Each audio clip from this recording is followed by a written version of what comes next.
কেন মৌত তো কোনো বয়স দেখা আসে না, বয়স দেখা আসে নাকি? তাহলে বাচ্চা কেন মারা যাবে? ভূমিষ্ঠ হইতে দেরি, বহুত বাচ্চা আছে মরতে দেরি করে না, বাচ্চা কেন মারা যাবে? যদি বয়স দেখা আসতো তাহলে যুবক কেন মারা যাবে? তাহলে হাজারো বাপ পাওয়া যাবে দুনিয়াতে যে নিজের হাতে সন্তানকে কবরে দিছে, হাজারো মা পাওয়া যাবে যে নিজের মেয়েকে নিজে গোসল দিছে, আবার এমনও পাওয়া যাবে হাজারো সন্তান পাওয়া যাবে যে চোখের পানি দিয়া বাপকে কবরে রাখছে। মৌত তো বয়স দেখা আসে না, সত্য তো এটাই, সে নির্দিষ্ট সময়ই আসে, যার যতটুক লেখা এই কথাই সত্য। ফেরেশতারা যখন আল্লাহকে জিজ্ঞাসা করছিলেন এত কেন দুনিয়ায় তো জায়গা নিবে না, তা আল্লাহর প্রতি উত্তর ছিল জাআলতু লাহুমুল মাউতা, আসবে যাবে, দুনিয়াতে জায়গার অভাব হবে না। আজকে দুনিয়াতে বাস্তবিকও জায়গার অভাব নাই, যদিও মানুষ 750 কোটি, কিন্তু দুনিয়া ঘুরতে থাকেন দেখতে থাকবেন শত শত মাইল খালি পড়ে আছে, ওইখানে কোনো মানুষও নাই, ঘরও নাই, বাড়িও নাই। আবার এমন শহরে যাবেন যেখানে পাও রাখার মতো জায়গা নাই, মানুষই মানুষ, এটাও আছে ওটাও আছে। তো মৌত তো বয়স দেখা আসে না। সময় যদি যুবকের আসে তো মোটর সাইকেলের উপরে থেকেও জান দিতে হয়। আমাদের দেশে হাজারো কাহিনী প্রতি বছর ঘটে যে যুবক মোটর সাইকেলে থাকা অবস্থায় মারা গেছে, অ্যাক্সিডেন্ট ওইখানেই মারা, ঠিক না? ছিল তো মোটর সাইকেলই, যাকে ডিজিটাল ঘোড়াও বলা চলে, ডিজিটাল ঘোড়ার উপরে ছিল। অ্যানালগ ঘোড়া তো ঘাস খায়, ডিজিটাল ঘোড়ায় তেল খায়। ডিজিটাল ঘোড়ার উপরে ছিল, তারপরও দেখা গেছে জান ওইখানেই চলে গেছে। কত মানুষ তো নামি দামি গাড়ির ভিতরেও ছিল, মৌত ওইখানেও চলে আসছে, ঠিক না? কি গাড়ির অ্যাক্সিডেন্ট হয় না? এর চেয়ে দামি প্লেনে ছিল, দুনিয়ার সবচেয়ে দামি বাহন প্লেন, প্লেন ক্রাশ করে কত মানুষ এই পর্যন্ত মারা গেল, ঠিক না?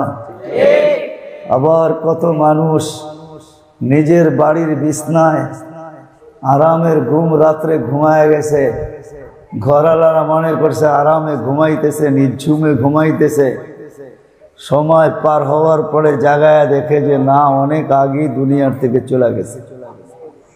হয় না? হয় না?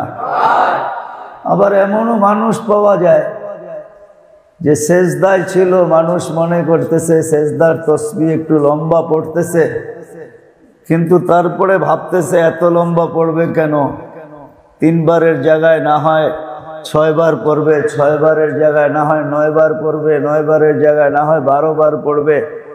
এটা তো 100 বার হয়ে যাইতেছে, নাড়া দিয়া দেখে না সেজদার ভিতরেই চলে গেছে।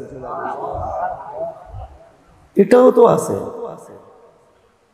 মৌত কাউকে চিঠি দিয়ে আসে না, সময় আসলে অবশ্যই আসবে। এজন্য মালাকুল মৌত আগে দেখা যেত, এখন আর দেখা যায় না। কিতাবে পাওয়া যায় এক সময় মালাকুল মৌত আসতো তো রূপ নিয়ে আসতো, দেখা যেত তাকে। তো কেউ মালাকুল মৌতকে দেখা বলছিল আমার বাড়িতে যখন আসবে তখন আমাকে একটু খবর দিয়ে আসো। তো ডেলি বলে খবর নিতেছে যে মালাকুল মৌতের কোনো খবর তো পাই না। তো একদিন আইসা যখন সামনে দাঁড়াইছে তো বলছে তুমি না খবর দিয়ে আসবে, তো প্রথম খবর তো তোমার জন্য যেদিন জমিনে পা রাখছো ওই দিনই প্রথম খবর ছিল যে তুমি মরবে।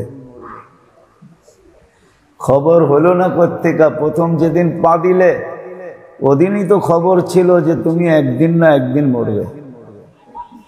যেদিন তোমার দাড়ি উঠলো ওই দিন আরেকটা খবর আসছে যে দাড়ি যখন উঠছে এটা একদিন না একদিন পাকবে। এরকম সময়ের প্রতিদিন তোমার তো খবর আসতেই ছিল। সত্য তো এটাই যে সূর্য ডেলি উঠে আর চিৎকার দিয়া বলতে থাকে আনা ইয়াউমুন জাদীদ, আমি নতুন দিন, আলা আমালিকা শাহিদ, যা করবে তার সাক্ষী আমি বহন করব। ফাগতানিম, সুবর্ণ সুযোগ মনে করো, লান আউদ ফি হায়াতিকা আবাদা, হতে পারে কালকের সূর্য তুমি উঠা নাও দেখতে পারো। এরকম কাহিনী ডেলি ঘটে। রাত্রে যারা মারা যায় ওরা আর সূর্য কোনোদিন উঠতে দেখে না, আর সারা দিনে যারা মারা যায় ওরা আর কোনোদিন সূর্য ডুবতে দেখে না, ঠিক না? এরকম আমাদেরও একদিন হবে। কিন্তু বিষয় হলো দিলের ভিতরে যে একটা আশা যে জান্নাত থেকে যাত্রা, জান্নাতে যাব। যুবক বলেন, বৃদ্ধ বলেন, নারী বলেন, পুরুষ বলেন, মুসলমান হিসাবে আমাদের সবার দিলের ভিতরে আশা যে আমি জান্নাতে যাইতে চাই, দোজখে যাইতে চাই না। কেন দোজখ কোনো ভালো জায়গা না, ভালো জায়গা নাকি?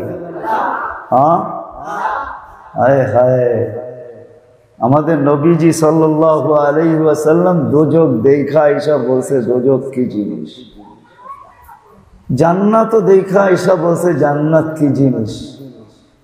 তারপরে চিৎকার দিয়া বলছে উম্মত জান্নাত নেও, জাহান্নাম নিও না। কিন্তু আমার প্রশ্ন হলো, আশা তো আছে, যাত্রা তো জান্নাত থেকে, আশাও জান্নাতের, কিন্তু আমি জান্নাতটা পাবো তো পাবো কি করে? কি করে আমি জান্নাতে পৌঁছবো? দুনিয়া আসলেও যদি দুনিয়া আশা এই দিলটা ভরা, কিন্তু একজনকেও জিজ্ঞেস করলে বলতে পারবে না যে যতগুলা আশা এই পর্যন্ত আমি করছি 90 ভাগ পুরা হয়েছে, 10 ভাগ পুরা হয়েছে, এরকম কেউ বলতে পারবে না। কি বলতে পারবেন 10 ভাগ পুরা হয়েছে?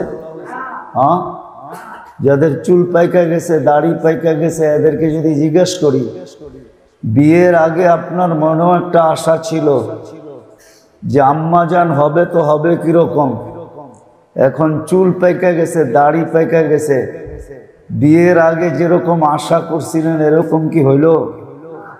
হ্যাঁ, সত্য করে বলেন, কিন্তু এরকম হয় নাই। এরকম আম্মাজানকে জিজ্ঞেস করলেও বলবে যে আমিও যে ছবি আঁকছিলাম যেরকম হওয়ার, এই বুড়া এরকম হয় নাই। মা বাবা সন্তান যেরকম আশা করছিল এরকম কয়েক ঘরে সন্তান আছে বলেন? কি আছে? হ্যাঁ, যেমন আশা করছিলেন হয় নাই।